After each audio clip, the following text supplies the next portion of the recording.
Assalamualaikum warahmatullahi wabarakatuh. Waalaikumsalam warahmatullahi wabarakatuh. Alhamdulillah sahabat, kita bisa menikmati alam yang Tuhan sajikan. Nah, luar biasa. Terasa semakin spesial karena ada ikhwan atau saudara kita yang sesuai dengan tema kita silaturahim memperkuat ukhuwah. Inilah dia Daeng Mursyid. Assalamualaikum. Waalaikumsalam warahmatullahi wabarakatuh. Bagaimana kabar ini? Alhamdulillah. Alhamdulillah. Tetap semangat. Allahu Akbar. Allahu Akbar. Mas Imam sehat. Alhamdulillah sehat dan bersemangat. Terus semangat. Ya, gimana. Ya, Daeng Mursyid, kita ingin tahu ini sebagian dari mungkin memori atau nostalgia Bang Mursyid yang ini nanti juga bisa menjadi satu pesan ataupun bekal adik-adik kita yang muda. Karena kita menuju 50 tahun kedua. Masya Allah. Nah, ini apa maknanya semua ini kan? Nah, ini kan kalau orang baru datang lihat ini, indah ya gitu. Nah, kita kan tidak boleh berhenti di situ. Betul. Apa di balik itu? Nah, Masya Allah. Silakan. Daeng Mursyid ini sejak kecil sudah lahir di sini ya? Ya. Silakan Daeng Mursyid. Ya. Alhamdulillah, bismillah. Terima kasih Mas Imam. Kita bisa menikmati suasana. Ada kegembiraan yang tidak bisa dibohongi dengan suasana euforia silatnas ini. Masya Allah. Saya memang merasakan bahwa hadirnya teman-teman ini, khususnya ada beberapa teman yang memang bersama dengan saya ketika kecil. Jadi memang ketika bertemu itu memori itu yang muncul. Masya Allah. Kita berjalan menuju ke tempat-tempat tertentu, Masya Allah, semua memori itu akan muncul. Saya alhamdulillah ya, termasuk karena kebetulan ya, bukan kebetulan sih, ibu saya itu ponakan Allahyarham, ya Ustaz Abdullah Said. Orang tua kesini itu kan 82, bapak waktu itu belum bisa ikut. Ya, kami orang tua. Nah, jadi saya memang menikmati sudut-sudut kampus itu kecil. Ya, di belakang kita itu ada sumur tuah, kalau istilahnya Santri Putri dulu, sumur tuah. Situ saya dimandikan ketika TK, karena orang tua dulu tinggalnya di sudut asrama putri di situ. Nah, ada yang menarik sebenarnya karena orang tua itu beberapa kali pindah tempat, Mas Imam. Di atas itu dulu ada rumah ibu, kemudian di asrama sekarang ini putri ini aula tempat sholat sebelum ada masjid Ariyat. Ya. Jadi setiap subuh kami itu digendong. Tahun berapa itu? Tahunnya itu 82, saya 77. Saya MI itu masih 80-an ya? 80, 85 lah. 85, oke. Ya. Jadi bapak itu almarhum Ustaz Mansur Salbu subuh itu menggendong saya untuk pergi ke musola. Ya. Saya kan belum tahu. Sampai di musola saya itu tidur saja. Karena apalah kepentingan saya. Tapi saya berpikir, setelah itu baru saya berpikir, kenapa saya harus digendong ikut ke sana gitu ya. Masya Allah, ternyata memang penanaman karakter tauhid itu sudah dari seperti itu ya. Karena memang almarhum bapak itu juga memang murid lah ya dari Abdullah Said. Jadi seperti itu. Tidak ada waktu-waktu sholat itu bagi orang tua yang kemudian membiarkan kita. Kami itu dibangunkan sama almarhum itu bapak. Kalau subuh ya, dia tidak akan meninggalkan rumah kalau memastikan anaknya belum ada yang keluar kamar. Iya, seperti itu. Dia rela terlambat ke masjid, yang penting anaknya semua bangun. Masya Allah. Luar biasa. Jadi seperti itu. Jadi tidak dibangunkan waktu itu ya? Yang penting dibawa ke masjid itu ya? Dibawa, digendong saya. Walaupun dalam perjalanan itu saya bangun. Tapi tidur lagi lah. Nggak mungkin. Enggak, saya berpikir, wah kalau saya bangun ini diturunkan saya jalan. Dan ini kan enggak ada penerangan, Mas Imam. Di sini ini dulu ada gardu listrik yang nyala itu jam 6 sore, mati jam 10. 10 malam itu. Ya, subuh nanti ya. Seperti itu kondisi, Masya Allah. Jadi luar biasa memang saya melihat rekayasa almarhum itu untuk kemudian menjadikan kampus-kampus ini ya. Dari jalan-jalan saja kan sudah terlihat ya. Walaupun dulu Ustadz Mansur Salbu juga tidak menjelaskan kenapa digendong. Pokoknya dia ikut. Ikut. Nah, kalau pulang kan sudah jalan, kita jalan. Masya Allah, kadang keliling-keliling. Tapi itu saya rasakan, kenapa saya harus digendong? Dan itu perjalanan jauh. Bukan dekat itu dari atas yang sekarang rusun itu. Betul. Di aula dulu di sini sebelum ada masjid, di situ tempat sholat semua warga. Masya Allah. Seperti itu kondisinya Mas Imam ya. Dahsyat ya. Dan kapan sampai kemudian tiba di titik kesadaran Daeng Mursyid bahwa ini bukan sekedar tempat tinggal Ya. gitu kan. Ini bukan sekedar tempat berritual gitu ya, Betul. tapi ada sebuah nilai yang ditanam Ya. di sini. Kami dulu umur MI kelas 5 itu Mas Hmm. Imam, itu sudah harus tinggalkan rumah. Hmm. Tidak boleh ada yang tinggal di rumah. Ya, ya, Harus berasrama. Mhm.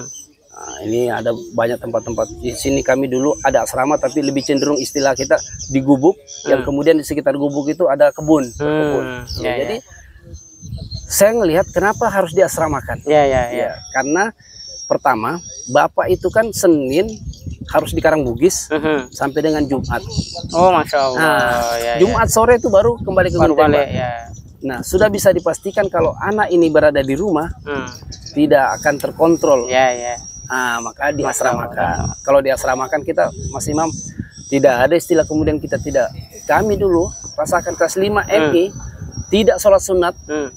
qobliyah, itu pasti ada hukuman. Ya, Ya, nyata ya. itu. Hebatnya asrama di situ ya. Ya, bukan hanya hukuman fisikis, tapi memang fisik. Ya, Jadi kita itu paling takut tidak sholat sunat qobliyah, apalagi kalau tidak sampai sholat berjamaah. Waduh, berat. Ya, Jadi ya. memang kita seperti itu model merekayasanya itu, Masya Allah, luar biasa. Jadi saya itu mungkin MTS lah, karena terkondisikan ya, terkondisikan.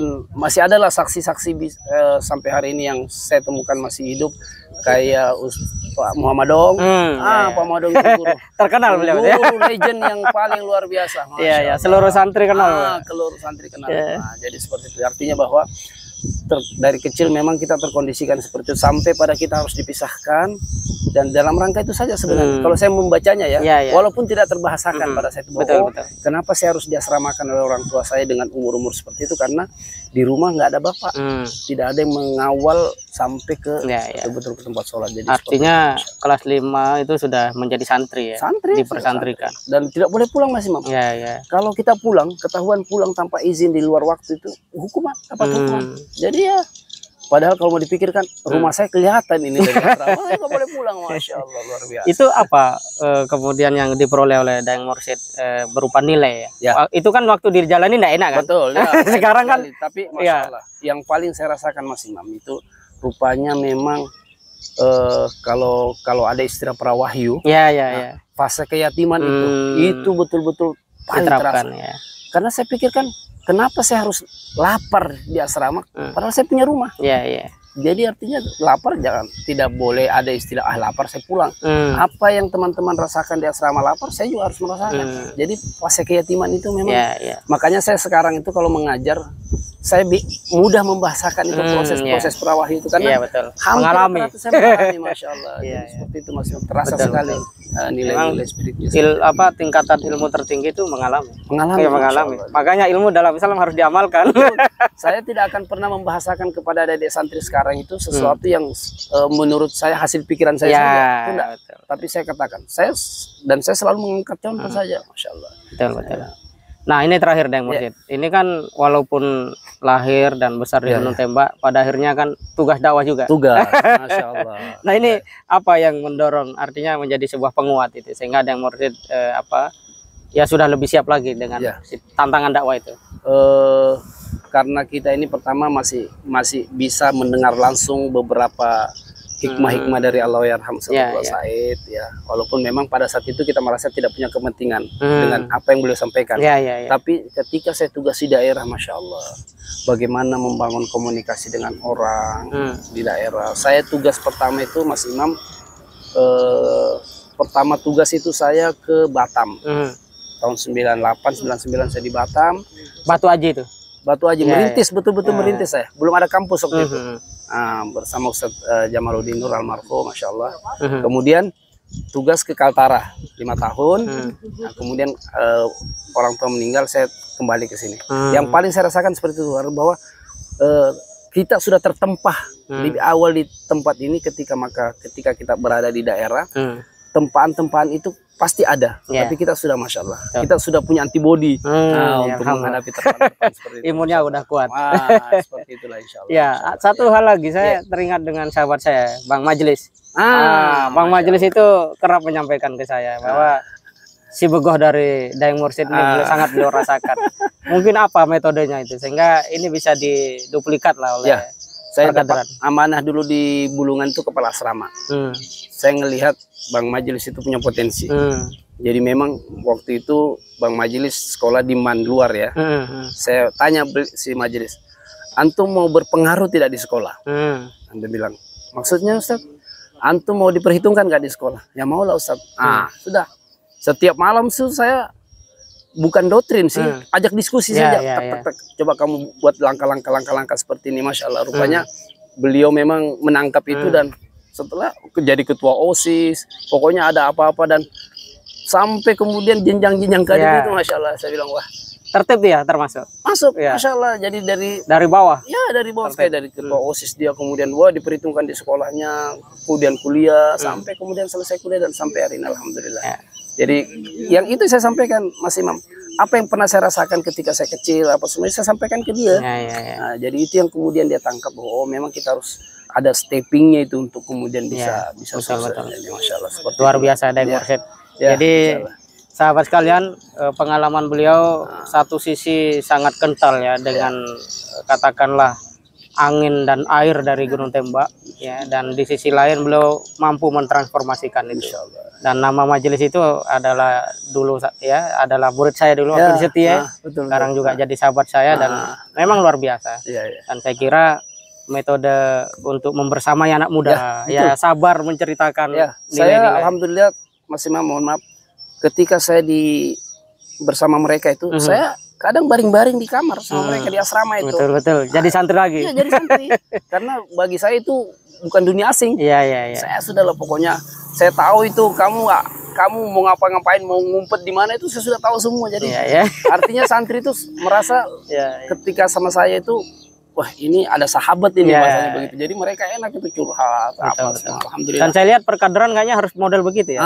Itu yang betul. Jadi di ruang-ruang formal saja. Betul. Jadi membangun chemistry sama anak santri kita itu, karena ya intinya kan mereka mau diayomi. Betul. Dan model pengayoman yang menurut saya paling efektif seperti itu, melebur bersama dengan mereka. Luar biasa itu. Baik, terima kasih banyak Daeng Mursyid. Alhamdulillah. Barakallah. Masya Allah. Terima kasih teman-teman. Kita nanti lanjutkan dengan kisah-kisah yang menarik. Assalamualaikum warahmatullahi wabarakatuh. Waalaikumsalam warahmatullahi wabarakatuh.